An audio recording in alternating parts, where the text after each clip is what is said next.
current time, he's out of the top 15. Ricky Rudd is now your leader, and Darrell Waltrip comes into second place. Rudd picking up 5 points.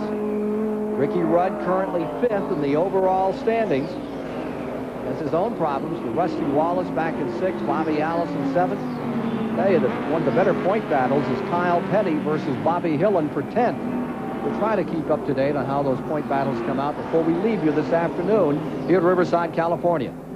Ricky Rudd and Darrell Waltrip have run together every lap of this race, Ken. Oh, there's a spinner. It's one of the West Coast cars, Ted Kennedy, in the Fred Stokes Chevrolet, going all the way around. No caution out, but he's in a precarious position. They may have to bring out a caution here. If he doesn't get it going, Ken, they will have to bring out a caution because he's too close to the racetrack. Anybody gets into the back end of him right now, they should slither off. We're going to have serious problems. Now Earnhardt is pitting. Dale Earnhardt, who's been working his way rather leisurely up through the field, brings car number 3 down pit road.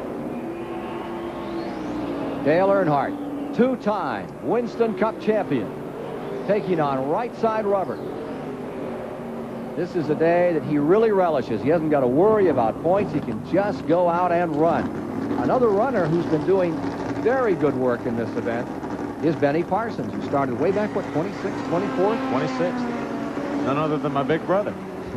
Benny's first road race was right here in 1971 at Riverside. He finished 3rd. Pretty good road race. Not a bad start. And he was 2nd in 78 and 83. We'll keep track of number 55, so Phil has something to cheer for. Now we're going to watch as Waltrip makes the move. Here's Waltrip on the outside there, wheel to wheel. Beautiful racing here. Back goes Ricky Rudd into that front running position. Harry Gant comes on pit road. Yellow is out. Caution is on the track. We have another car that has skedaddled off, and there is one that's torn up in the nose. I think that's Rick Wilson's car. Wilson, who is making an attempt at road racing. He is a great super speedway driver. The Morgan McClure car. They'll have 8 cars on that team for 19 races in 1987. Right now, Rick Wilson's efforts in road racing are coming up a little thin. Caution is on the track. It is the first caution of the day. There's the leader on pit road, Ricky Rudd. 27 laps are complete. We're under caution for the first time this afternoon. And we'll be back with more of the live action of the Winston Western 500 after these messages.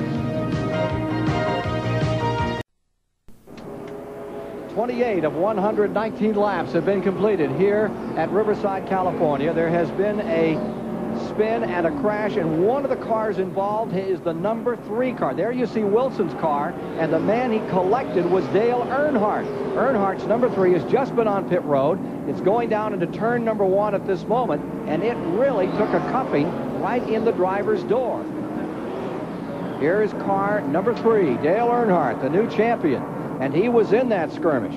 And the side of that car is not the same as it was. He is back underway. While we're under yellow, let's update other motor racing news today. Here's Bob Barsha with a GM Goodwrench update.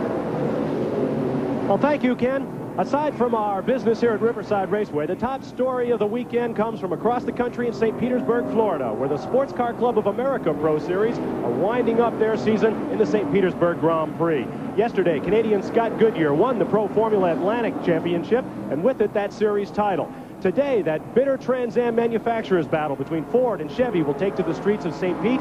Pete Halsmer has the pole for Ford, which holds a 1-point lead over Chevrolet. In fact, Ford products hold the top 4 spots in that race. We'll keep you posted. Now, if you like the action you're seeing in today's Winston Cup race, you should have been here yesterday when the Grand American Challenge Series regulars held their season finale here at Riverside, and it was gangbusters. Winston Cup star Bill Elliott grabbed the early lead, while pole sitter Duke Hohenschel was relegated to the rear for a chassis violation. With 11 Riverside rookies in the field, crashes were expected, and they started on lap 1, though a broken arm was the day's worst injury. Mechanical gremlins claimed Elliott in the race's second half, and though Awesome Bill made it back out into the event, no one could touch the red number 38 of Duke Hohenschel, who came from last to first to claim his first ever win in the Southwest Tour finale at Riverside, and he did it over newly crowned series champ Ron Esau. When we come back to the Motor Week Good Wrench Racing Update Center, we'll have more from St. Petersburg, some California racing highlights, and a whole lot more. That's it for now for this edition of the GM Good Wrench Motor Week Illustrated Racing Update. Now back to Ken.